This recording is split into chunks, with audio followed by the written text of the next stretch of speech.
Hello and welcome to episode 9 of The Keeper of the Dead, our Pathfinder campaign. We last left with our party, had just gone through a perilous journey through the vast wood and all the many perils that lay within, and finally arriving at their destination, the ruins said to hold the deadly relic known as the Void Scythe of Harrowmane. But upon their arrival, they discovered that their mission, such as it was, is not what they expected it to be. They encountered a town full of phantoms, of ghostly remainders of the previous inhabitants of this ruined village, mages and sorcerers and magic users of all different kinds, cursed to remain undead by the villainous sorcerer Harrowmane, who slew them all. And among this ruin, they discovered one lone living human man named Nictus Loth, the son of the two leaders of this mage's commune, who had been apparently raised by these ghostly figures his entire life. And through their conversation back and forth and learning about his history and the history of their settlement, they discovered that their employer in this venture, Rukior the Antiquarian, probably has unsavory motives for finding the Void Scythe of Harrowmane, being a powerful member of the city's nobility, and also containing, like, in his responsibilities, having the ability to access the entire city's catacombs.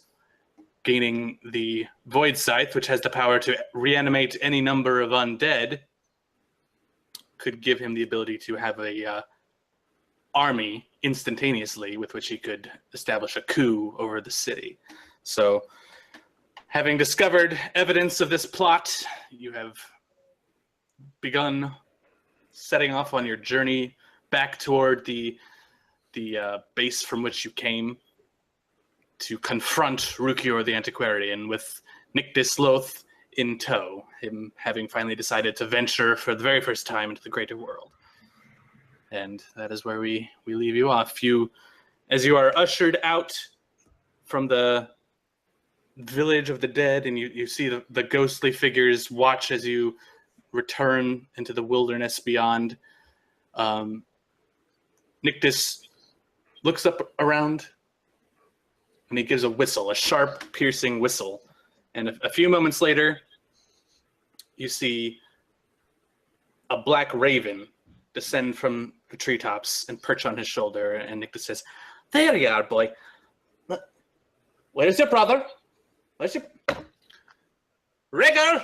And he, like, calls up into the trees, and he looks around impatiently. And a few minutes later, a large owl descends from the canopy and perches on his other shoulder. He's like, "There you are, boys. These are my pets, Rigger and Mortis. They're my my familiars, such as it were." I can't. I'm sorry. So good. Continue. Well, they're really friendly. They're really friendly. They're really friendly. Rigger's lazy. Mortis is not. He's mischievous, though. If you got anything shiny, don't let him get near it. He'll swallow it, and it's bad. But here you go, boy. And he gives him, like, a little piece of kind of crusty bread, and the raven just kind of, like, chokes it back, and then just kind of sits there looking around at you guys, and the owl promptly falls asleep again on his shoulder, just still sitting there. And then Nictus is like, "Shall we venture forth?" I'm so excited. You can't get past the image of him with these birds on his shoulders. Mm-hmm. All right. I have seen stranger things. I mean, at least they're not named Hugin and Moonin. True. So right. He turns to the raven and he says, "All right, Rigger, I want you to go up there and sort of scout for us. Go forward. If you see anything big and scary, come back and you know what to do." And then the bird just kind of soars back up into the trees and flies off. And he's soon kind of lost among the canopy. And Nix is like, he'll keep an eye out for us. We won't be surprised, hopefully. Let's go. I'm ready. This way. And he starts going forward. And you walk through the wilderness in roughly the same direction where you came from. You kind of know the way, but Nictus seems to kind of inherently have a better grip of the land. You get the idea that he's been in these woods many times. And so he kind of takes you on a slightly easier journey, like a slightly more convenient path through the undergrowth. And he just talks constantly the entire time. He goes back and forth between pestering each of you for just all kinds of questions, just about just really mundane things, just everyday life stuff. And he also occasionally just goes off on tangents about things he's read that's really interesting, about super ancient history and bits of arcane theory and just all kinds of stuff. He just jabbers constantly. And he doesn't even really seem to be paying hardly any attention to where he's going, but he just kind of seems to have a natural grip of the terrain. Like he nimbly climbs on top of logs and just kind of prances across them over creeks and kind of nimbly steps between fallen branches and stuff. He doesn't seem in any way out of his element. Interesting. And as you kind of take like your first break sort of in midday to kind of sit down for lunch, he approaches Hargath and he's like, Hargath, can I ask you another question? I want to know something. I'll answer it if I can. You're a cleric, right?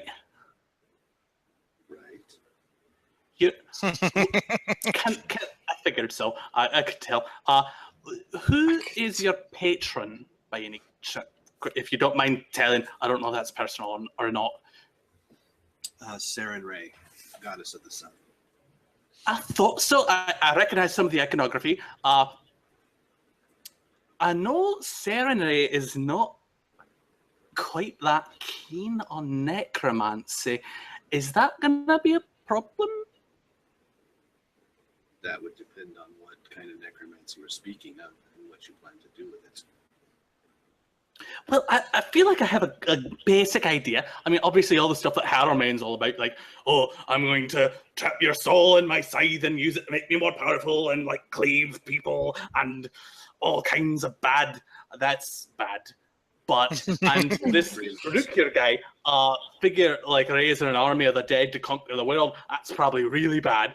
But, like, my kind of necromancy, that's all right? That's, like, that's not evil, right?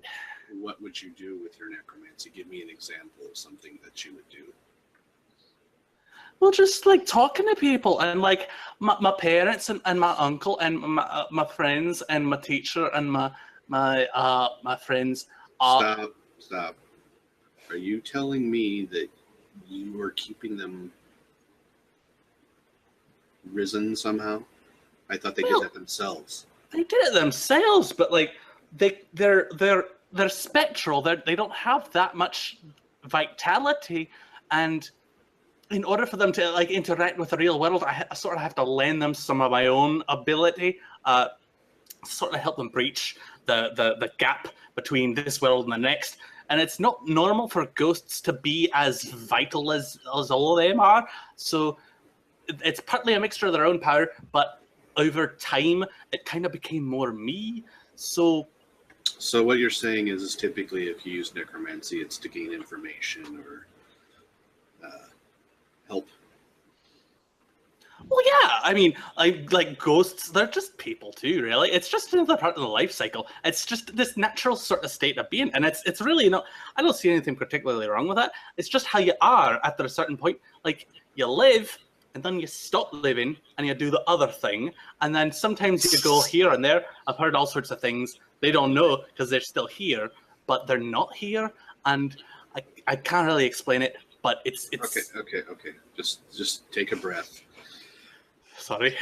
As far as I'm concerned, as long as what you're doing is to help them or help us in a greater good, then I've got no problem with it, and I would imagine that Sarah and Ray would not have a problem with it. Well, that's However, good. if you do something against somebody's will, and bring somebody back against their will that it isn't necessary to do, then that'll be a problem. And if you use them in an evil way, then that'll be a problem.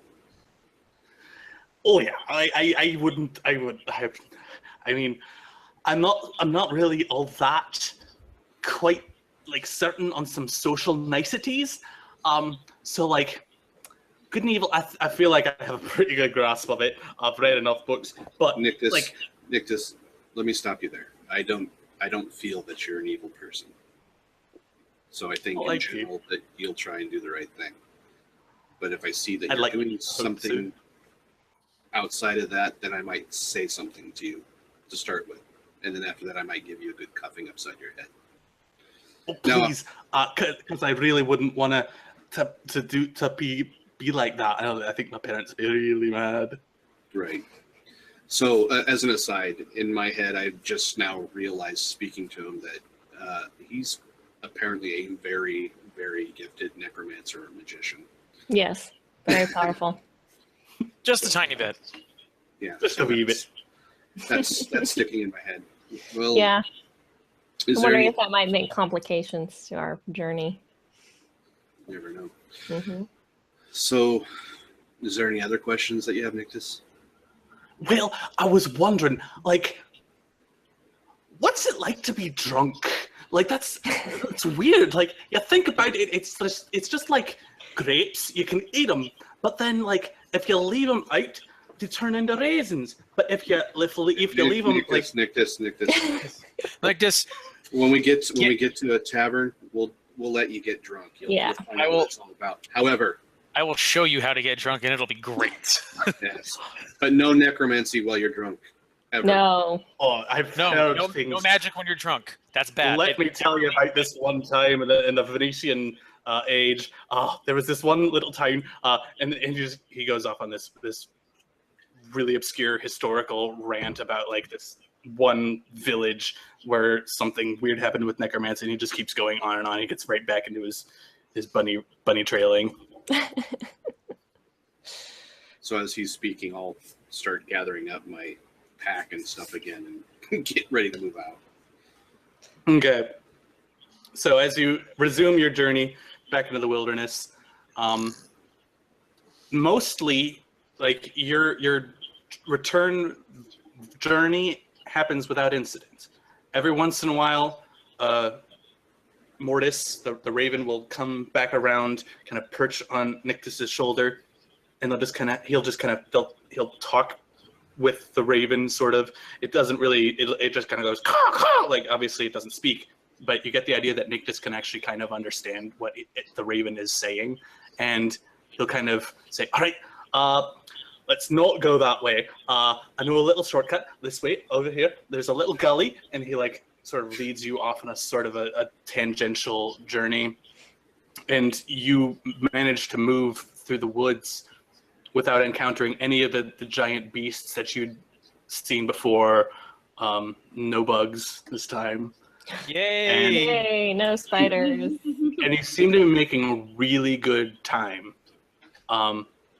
Some ways through, you kind of realize that that you're more or less traveling to the same position that you'd left from, but it seems like you've cut almost an entire day off your return journey, just from all these little ways that you've gone, where you've kind of circumvented the difficulty of the terrain, where there's less mud here, there's fewer fallen tree branches to kind of get by here. Just he's kind of shaved an enormous amount of time off your return journey. I love it. And as you kind of, as the sun sort of sets, you realize that you're probably only about 2 or 3 hours journey away from where you landed with your boat. And Nictus is like, well, I hadn't gone much further than this, out in this particular direction. It's a bit far from home. Mum didn't like me to stay out past midnight. So we could stop now, or Rhaegar's finally getting ready to wake up, the lazy scumbag. So he could do some more scouting for us. We could keep going through the dark if you wanna, or we can make camp tonight and start first thing in the morning.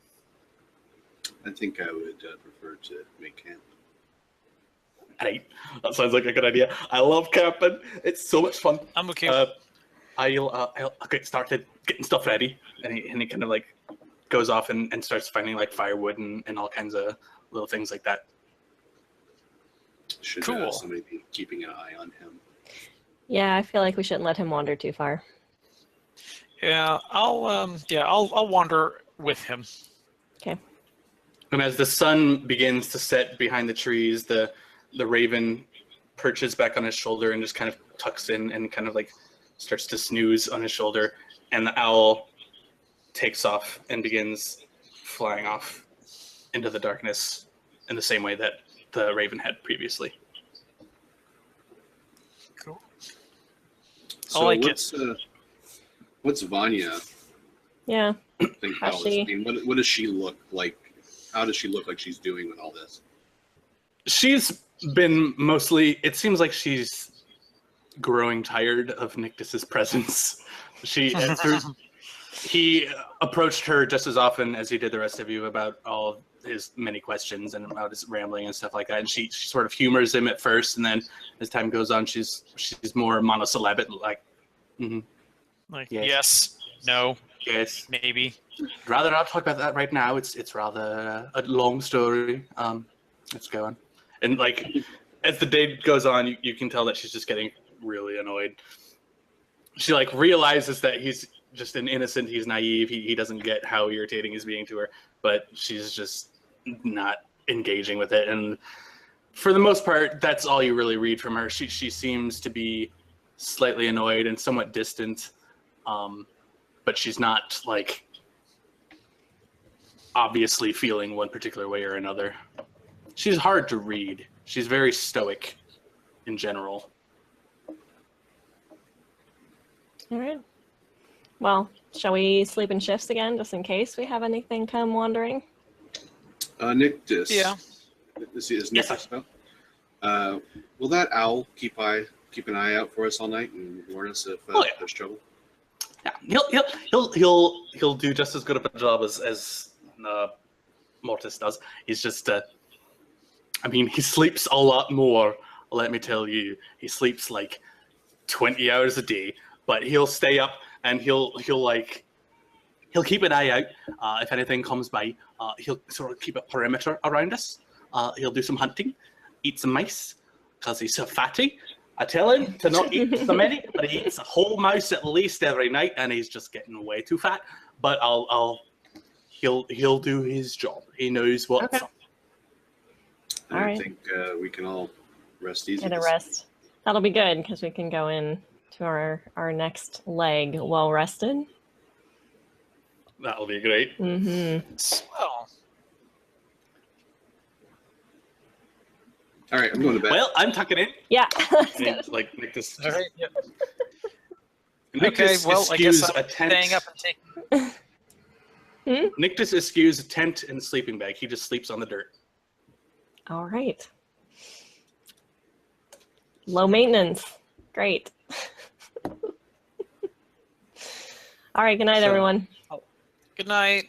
So the night goes by, more or less uneventfully. There's one time when Rigger, the owl, comes down, perches on Nictus's shoulder. Nictus instantly wakes up, just immediately. Like, he's not the one currently on watch, but he wakes up and they kind of confer with each other briefly, and Nictus like sends the owl off and tells it to go ahead and keep circling. And then he just kind of cozies back into bed and like nothing really happens. He cozies back into his dirt pile. He's got like a mound of leaves that he's kind of using as a pillow, but otherwise he's just sprawled. Man, homeboy never heard of personal space. He's never heard of people or never been around. He's never heard of a lot of things. Yeah, ain't that the truth? So sun rises and like crack of dawn. Nictus apparently woke up before most of you. Whoever's on watch, obviously you're still up, but he comes back from where he was before, and he slaps a couple of fish that he just caught onto the ground. He says, "I got breakfast. I caught them myself. They're not that big, but they should. I figure they should suffice for a decent breakfast to get started. Best meal of the day. That's what Mom told me. So let's cook these. Who wants to cook with me? Anybody want to cook with me? I know how to fillet them. But if anybody would like to, I bet you're afraid. Help. Yeah. Yeah, let's do that. You were such a good cook last time. All right, I'll start gutting them and get the scales off. You want to find some herbs, seasonings? We can get the fire. Ooh, it's actually looking pretty good. Fire's good. The coals are nice and warm. I'll get ready. And he starts preparing the fish, and between the two of you get it ready and get it cooked, and it does look very passably appetizing, considering. Good. Yay. He's like, all right, well, I found these fish by the marsh. I assume that's where you're headed. I think it's really the only river around. I've never gone all the way out to the river. It's pretty deep in the woods from where I normally are, but I would assume that it's connected to this sort of swampy place. So should we be headed off in that direction then? Yeah, we probably should. Yeah, to the river. Yep. And let your oh hey, can you let your birds know that we need a boat? Like, can they scout around for like boats? Yeah. Or rafts or something? Do they know what a boat or a raft looks like? Well, it'd probably be too big for them to carry. Honestly, they're not that large. Even if both of them, probably wouldn't be able to manage it. We don't want. Hey, Nictus. We don't need them to carry it. We just need them to tell us where it is. Oh, right, yeah. And then we can walk to it. Yes, they can take care of that just fine. I'll have Mortis do it. Vagr's gonna be lazy, but he'll take care of it. Hey, find a boat. And the bird just kind of takes off back into the sky, and the owl is just snoozing. It wakes up briefly as he's fed a small piece of fish, and then just kind of goes back to sleeping. And he's like, let's wait here. It will probably be better. He'll do a search along the shoreline and come back. So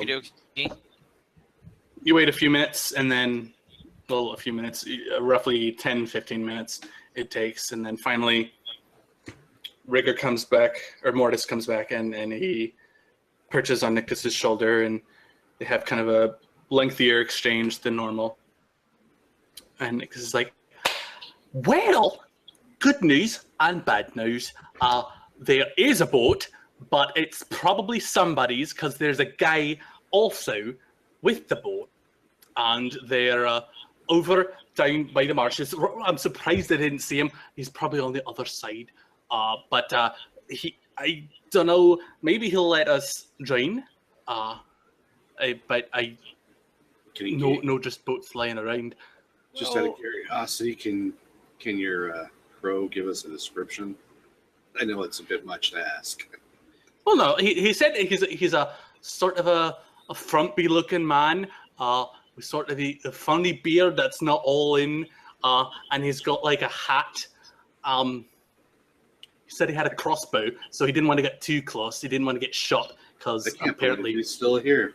I know, right? Yep. Let's do it. Let's go. What, you know this person? He's the guy that gave us a ride here.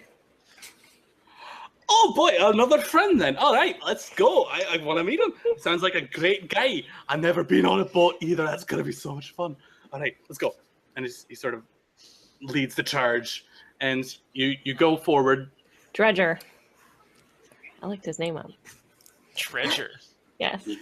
You work your way through the marshland, and you finally get to this part where the reeds come up, and you see the crumpled corpse of a giant mantis, like 12 feet long, and it's been pierced through the carapace with crossbow bolts.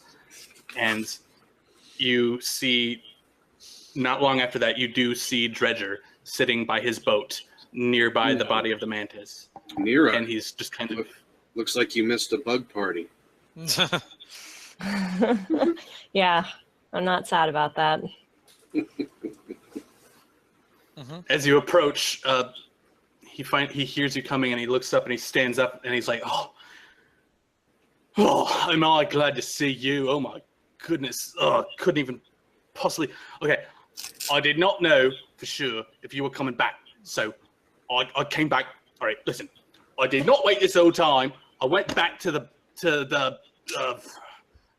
halfway in to try and to do my job, basically. I said I'd wait a day, and I did wait a day, but I couldn't wait much longer, so I went back. And when I got back, I got to the Vagabond's Rest, and the whole place is swarming with mercenaries.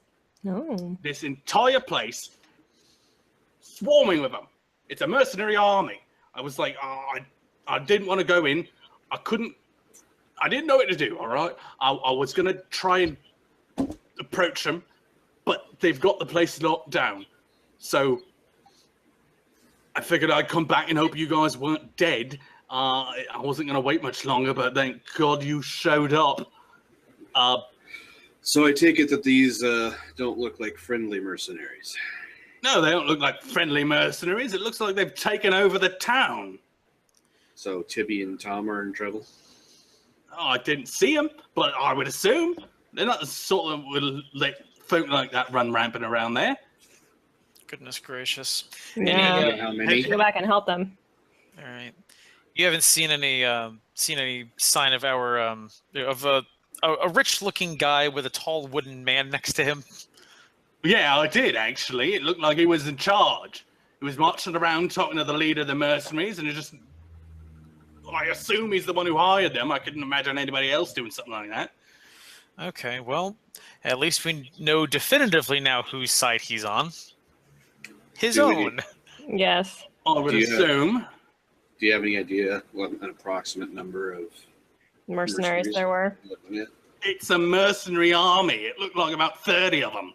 Oh, my. 30? That's more like a platoon, but okay. Well... We don't need to go ahead and argue semantics. It's a lot more than I wanted to deal with on my own.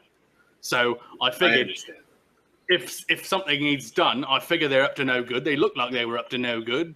So I figured I'd come back to the only capable people I'd met in recent days and see if you knew anything about it or you wanted to do anything to help. Yeah, look at that. He thinks we're capable. Ed. Well, thanks for coming back. And it just so happens that we have business with Rukior and probably his mercenary platoon. By the way, who are they? And he points to Nictus and Vanya. Oh, I'm so sorry. Yeah. Let me introduce you to Nictus. Nictus, this is Dredger. Tell him all about yourself. Pleasure to meet you, Mr. Dredger. I've always wanted to meet a man with a beard like that. And also a man with a boat. It's a nice boat. What's it called? What do you do with it? It just goes on and on and on. And I'm putting my hair in the boat that I'm situated. Yeah. I motioned to Vanya, let's get in the boat. Yeah. She's like, good plan. And so they all pile in the boat. And Nictus keeps going on and on and on. Nictus, in the boat. We can all talk in the boat, Nictus. Okay, I'll get in the boat. And he tries to get in the boat and has no idea how. He's sort of gingerly sort of sticks his foot over and when he sets his foot in the boat and it sort of shifts under his weight, he's like, oh that's weird. Oh, that's weird. And he like gets like really cautiously down on like all fours as he sort of climbs over really awkwardly like a dog trying to stand up in the back seat of a car. And he just kind of like gingerly gets in and sort of sits down in the middle of the boat. And he's like, it's wobbly. It goes back and forth. All right, Nictus, I need you to pay attention for just 30 seconds, okay? I can do that. I need you to sit here in the middle of the boat and not move. Yes, you're not capsizing this boat with all of us in it. Okay? Especially the 60-foot gar in the river. Yes. Mm-hmm. Yeah. There are things in this river that want to eat us, and I need you to stay perfectly still until I tell you that we can move again. Okay? Okay. And you can talk, but very quietly and very sparingly. Yes. Oh, I can do that. I'll be very quiet. I promise. And I'll hardly ever talk at all. You won't even hear a word. Just be a little silent Make sure that you send your birds out to go ahead and watch. Yes. I'll send both of them. All right, wake up, boy. And like the owl just kind of groggily like, and he's like, I want both of you on here. There's a gar. I don't know what that is. You know what that is? It's a thing. We better not find it. It's a big fish that can eat you. It's a big fish that can eat you. You eat fish. You don't get eaten by fish. That's not natural. Don't let that happen. All right? Ginger brother, I want you to go out and see if you see it, and don't get eaten. Don't let us get eaten. All right? Go. And he sends off. So you settle down on the boat, and then just this entire time, Dredger's just kind of like just doesn't have any idea what to make of this new addition to your group. And he's like, as long as he keeps his voice down when he needs to, it's fine by me. But let's keep it civil. Right, let's get to rowing, shall we? And he starts you moving, and you go, and every once in a while you'll like make your turns and bends through the river. It's much less rough than it had been before. The weather has been much more mild since that initial thunderstorm that swole the creek in the river beyond its normal banks. So the swamp itself is somewhat harder to navigate. It's much shallower than it was, and you looking over the edge, you can see that in most of the little tributary creeks that you're in right now, there's no room for the giant gar to swim here. But every once in a while, you'll see a large, dark shape move underneath you, and after the first few of them move past you, you can sort of see that they are, in fact, gigantic leeches, each of them about 2 or 3 feet long. So that sounds still delightful. plenty of reasons not to get in there. And then, like, every once in a while, one of the birds will come by and kind of perch on Nictus's shoulder and talk to him, and then fly off again. And then later on, both of them kind of hurriedly land on his shoulders and talk to him. And he's like, hey, I don't think I'm going to send him out again. They almost got eaten by dragonflies. I did not know that could happen.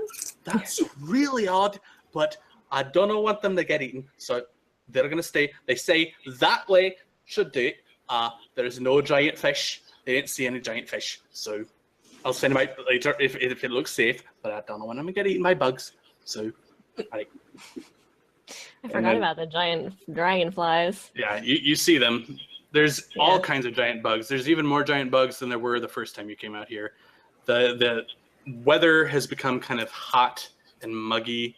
The air is kind of thick with just genuine, like, unpleasant swamp humidity, and the bugs seem to love it. Like, the dragonflies are flying all over the place. You see giant mosquitoes bigger than your hand. You see all kinds of giant creatures of the insect variety in the air flying around. None of them really big enough to threaten you at present, but you know better than to assume none of them could. But as you work your way through the swamp and get back onto the river itself, that kind of starts to fade away. You still see them, but not as many of them. And then Nicholas sends his birds up again, and they continue scouting the area. Mm-hmm.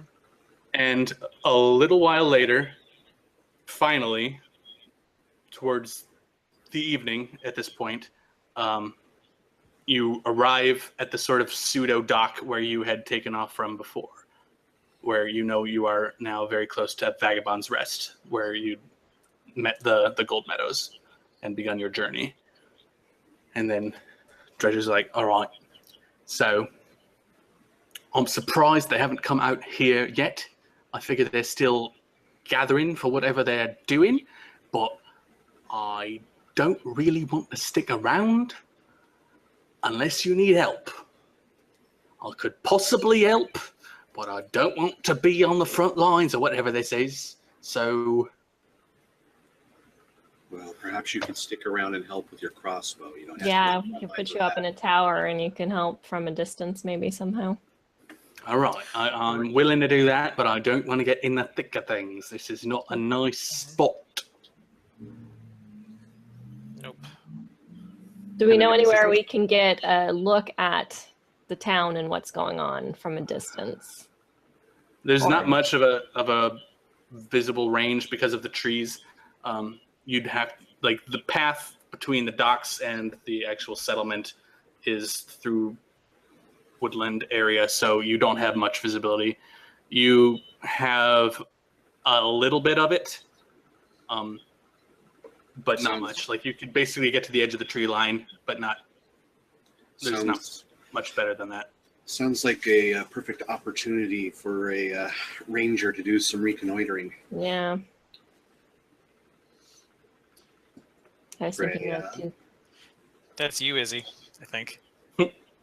Wait, what? Sorry. You need to do Space. some reconnaissance. So alert.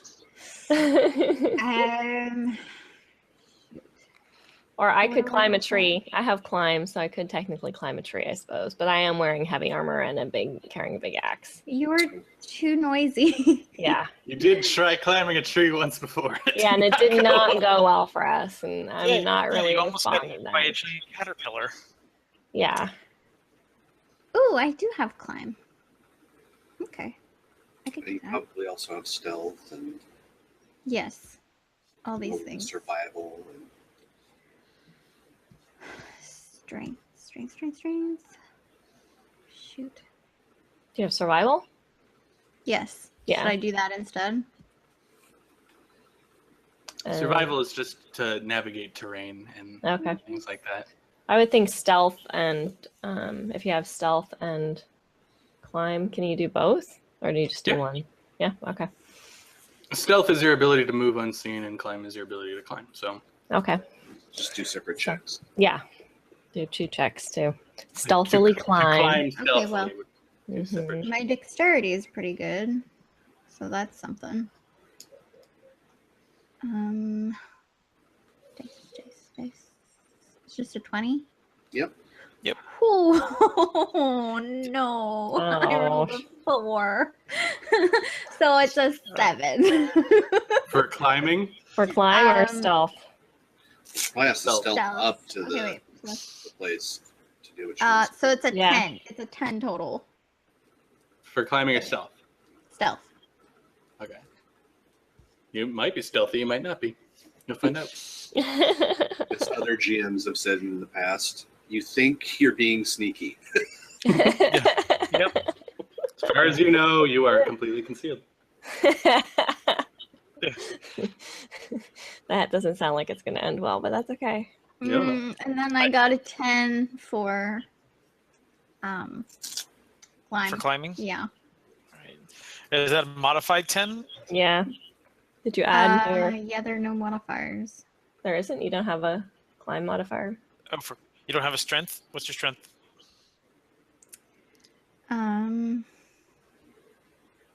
5? Is that what that is? Oh, strength. No. Strength 10. Yeah. Oh, okay, It's so just a yeah, 10, no so there's modifiers. no modifier. Okay. You Cool. climb up into one of the trees most of the way. But it's not a graceful thing. Like you're in the tree, but you're kind of like shakily on one of the branches, and you're not sure what to do from here. You can't really see anything from where you are, and you're not sure if you'll be able to get from one tree to another.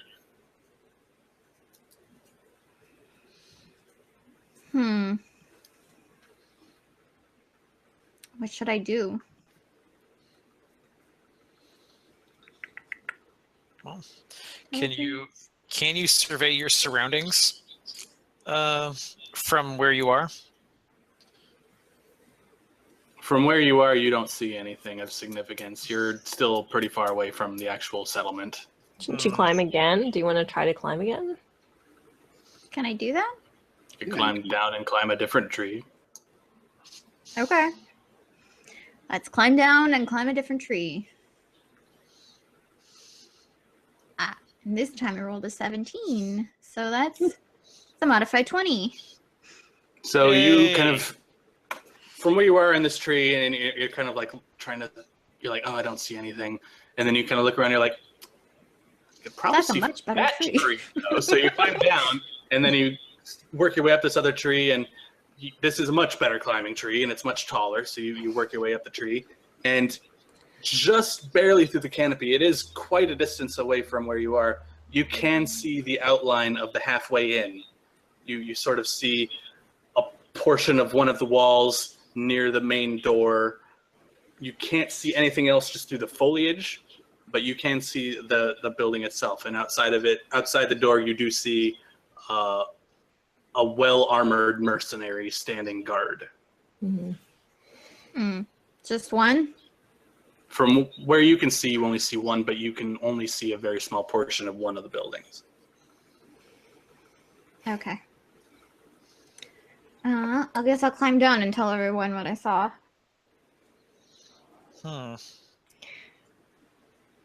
Well, there's nothing that says we can't just walk into the inn, right? Yeah. There really isn't. There's no one stopping. They don't know who we are. Waiting for us. He doesn't know we suspect him of being up to no good at this point. We'll just be like, hey, it's our friend. Him. Vanya kind of looks at you and says, if you decide to do that, I probably should not go with you, because he will definitely know I know more than he would want me to. Right. So I would have to linger behind. Should we split Okey-dokey. up? I don't know how comfortable I am with splitting up. Should we bring Nictus with us? Oh, We wow. should not bring Nictus with us. Because Oh, but I really want to go. Nictus, you talk a lot. now is the time for speaking very, very quietly. I've never seen a mercenary. They look kind of like us. Yeah. They I've look never like seen real anyone people. that look like you. I've only seen like 4 of you. Well, 5 now, actually. So that's better. Here, I'm but the taking- thing about the thing about these people is that they at best want to capture you, and at most likely want to kill you. But that sounds so cool. I've never had anyone try to kill me before. Nobody in person. But From Nictus- direct Nictus- experience, it is not fun. Nictus, you're up here. You need to be down here. Okay. I don't want to go ahead. in. I don't want to spoil your fun, but we're trying to keep you We're gonna alive. die. Yes. Otherwise, your parents are probably going to be very upset with us. Yeah. So what are my dead parents gonna do if I die? I mean, really? They're gonna No. grind me in the afterlife? no, but they might kill us and put us there with you. Yeah. We're very much attached to being alive. I think we need a better plan. I think the 4 of us need to go in like nothing's happened and basically say we didn't find what he was hoping we would find. Just tell him it's basically an old ruin at this point and there wasn't anything there. Okay. And these 3 need to hide Need to wait. and let us know where to find them. And we go in and basically try and gain some sort of intelligence as to what he's planning next and, figure out what we can do to, throw a monkey wrench in that, or how we can get rid of him, or, whatever we need to do. I'm only worried that we're going to be surrounded by too many people. Well, that's why we're heroes. All right. This is where the action actually is. This is where the action happens. This is the big Maybe. fight. We're the cavalry? You are the Yes, cavalry. you are the Nicholas. cavalry. Oh, that's so cool. I can get behind that. That's all right. And I give you permission to raise any dead in the area to help us Yes. if you need to get us out. Yes. I can do that. Magic or whatever magic you might help us with as we're in there. Not that you'll be able to know what's going on. I suppose you could send the bird with us. Basically, if one of us doesn't come out at some point in the evening, if you don't hear from us by morning, then assume the worst and plan to do something the following night. I could set fire to them all. Yes, you could, but we're not going to do that right now. Especially since buildings are flammable and we're flammable, and if you set them on fire, they set the building on fire, and we get set on fire, then I don't think that'll work very well. I didn't think of that. Setting people on fire is generally bad. Yeah, it generally doesn't go well. They don't tend to stay in one place politely and burn. They tend to run around flailing and setting flailing. things on fire. They like to share their flame. Really? Mm-hmm. We'll set you on fire sometime and show you. Yeah. Okay. Right after we get you drunk. I've heard those go together. Ready? So I turn to Dredger. Dredger, do you have a place that the three of you can hole up? Yeah. For the evening that we can find? Could stay right here, I suppose. There's nowhere else around. This little settlement's the only place in the entire area. Are you telling me you I live live downstream?